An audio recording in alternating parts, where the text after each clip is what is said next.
that T-shirt. I love that message. They're looking to police officers and the military too to provide some leadership for them. We live in dark times, but I think if we will get that message out there, you know, taking flyers to the grocery store. I take them with my kids, put up flyers at the grocery store, you know, InfoWars stuff. We've got to get aggressive and start your own organization. Absolutely. But listen, I can hear it in the spirit that you're putting out here is one of truth. As bad as stuff is, folks, we haven't gone down the slide yet. I just got chills. This is the preparation.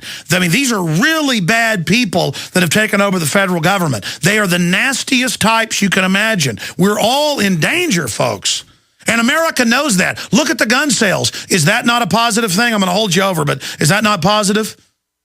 That is a beautiful thing. I am all about the armed citizenry. I think it's a beautiful thing.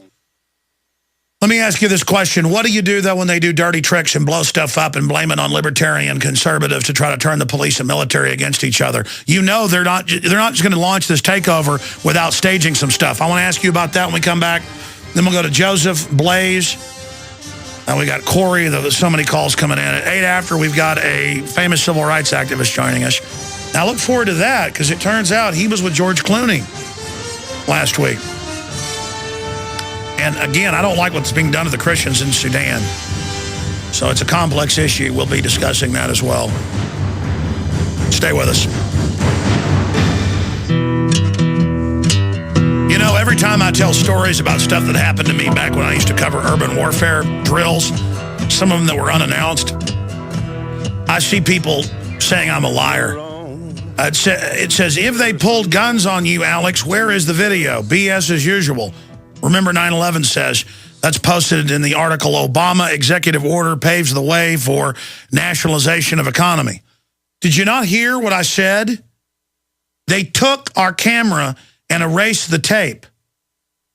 That's why Mike Hansen said, I'm not giving you my camera. That's why there's not footage, moron. Ask Mike Hansen. And point is, we've got footage in Hebron, Maryland of them coming up to the camera guy with their guns, the Marines, and saying, turn your camera off. You know, I don't have footage of me in the woods at night, an urban warfare drill, and, oh, it doesn't matter. You know, it's just crazy. It's just crazy how people want to deny what's going on out there. You know what I didn't get confiscated is the San Antonio police chief, who's in Police State 2000 saying Delta Force tried to buy him off to let him, you know, give them control of the city, basically, to run secret operations. That's how bags of money. So sorry, it's all there. And footage of the drills that still went ahead even though he said no. Don't try to deny this tyranny's happening. I also saw a comment, another story saying, there's Jones again on the video I shot yesterday at home, saying Obama wants a domestic security force. What a liar. Okay, well, FEMA's announced it Friday under Secure Corps and AmeriCorps. You go look at the fine print. It's little domestic spies. But here's Obama in the campaign talking about it. So sick of you people living in denial out there. We have the clip, correct? Well, let's roll it. Let's do it. We cannot continue to rely only on our military in order to achieve the national security objectives that we've set. We've got to have a civilian national security force that's just as powerful, just as strong, just as well-funded. All right. Yep, there it is. None of that's going to happen in America, though. Now he's actually doing it. And the NRA says their lobbyist sources have told him the NRA is pretty milquetoast. And I looked it up. It's true. Obama does plan to attempt an executive order ban of all semi-automatics in the next administration. So enjoy. They're going to come. Going back to the police officer, we're going to go to break for 1 minute, come back with Joseph, Blaze, and Corey and others. Eric, you heard my question before the break. I mean, are police aware that the system can stage events like in Oklahoma City to try to get a civil war going? You bet. Let me give you an example of that. Some recent training that I conducted, we had an agent from Homeland Security that came in to quote-unquote observe it, okay? During that training, he told some of my guys, hey, you know, I can hook you guys up with doing some undercover stuff for us. If you want to come out to the local airport, we'll give you some simulated explosives, and you can take through the metal detector to see if they can detect it or not. Well, I talked to my guys about that. I was like, how many of you think that that's a really good idea? And none of them did. I have actual cases where they try to set police up to do that, to create lack of trust with local police, that you're terrorist. That actually happened in Phoenix last year. That's exactly right. I'm telling you, we're not stupid gorillas. And people aren't understanding that. The people in the federal government are not understanding that. That's why they fear us. They know that we are waking up. They know that we're standing on the principles of that Constitution, and that is the absolute moral high ground. And they can't stand that. Darkness cannot stand light. And we're standing on that light, Alex. You know, I found that Fast and Furious really woke a lot of police up. Have you seen that? Yes. That makes me sick to my stomach to think that weapons shipped by the federal government are being used against fellow police officers. And it's just a matter of time before that filters all the way into the inner parts of the United States as these gangs bring. It's already happening. God bless you. Wow. All right, more calls straight ahead. The police are waking up. Alex Jones. All right, I want to try to jam in Joseph and Blaze's calls right now. Navy and Airborne Infantry. And then we've got a guest popping in. We're going to get to more of that Ron Paul news as well. Right now, let's talk to Joseph in Oklahoma, who's Navy. What's your take on Obama putting in forced labor, nationalization of the economy, confiscation of property, martial law systems? What do you think of that? That's what I think of that. I hear you. It's called fascism, communists and capitalism making into one. And I don't agree with it. I'm an oath keeper. Love the movies, Alex Jones, Endgame, Obama Deception, 9/11 Missing Links, 3 great movies I recommend. And Jim Marrs' book, Rule by Secrecy, great book for anybody, first-time listeners. I'm a retired Navy representative, and it's looking like we are on 9/11 Road to Tyranny. That's another movie I'll recommend everybody. We're in tyranny. Martial law is here. National Defensive Authorization Act has been signed, and there is no due process. And I just want everybody to remember that we still have the 25th Amendment to impeach the president if he appears insane. And Clooney 2012 was a psyop. Good call on that. And that's my take on that, Alex. And appreciate the great work. I just I'm awakened, and my eyes are open. Well, that's beautiful, my friend, and just keep it up out there. I'm going to move quick to even more people here. I know the military's waking up. 70+% of all the donations were to Ron Paul, but now it's just open fraud from every major state. I mean, it's just incredible. Let's talk to Airborne Infantryman Blaze in Alaska. You're on the air. Thanks for holding. Good morning. A lot of soldiers are waking up. When I was in Afghanistan, I'd see them spraying chemtrails every day. And I'd always talk to my soldiers and say, hey, you know what they're doing, right? And I was called crazy. I was called, a lunatic.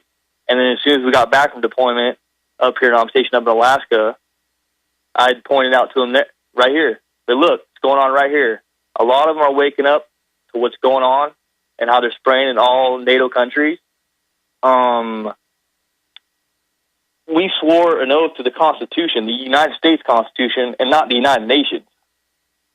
So what people need to realize is a total takeover.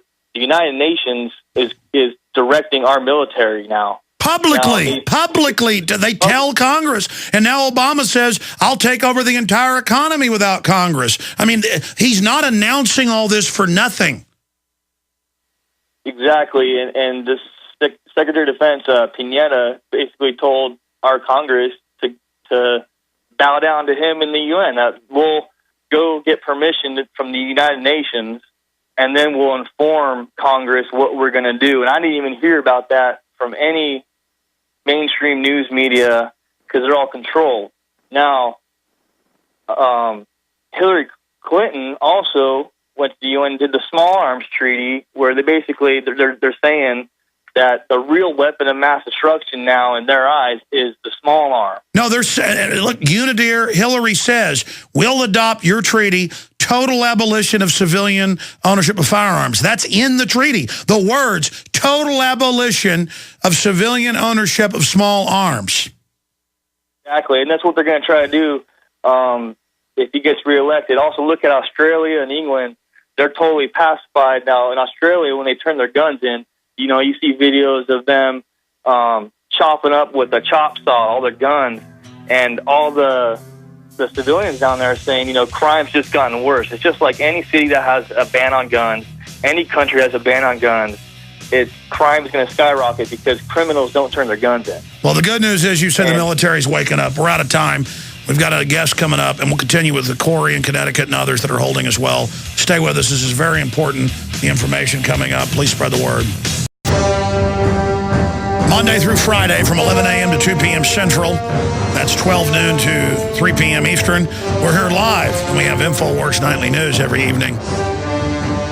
7 o'clock Central. The websites are prisonplanet.tv and Infowars.com. I've got a bunch of news we haven't gotten to yet. I'm going to be bringing up those items with Dick Gregory, who doesn't need any introduction, an iconic civil rights activist, of course, comedian.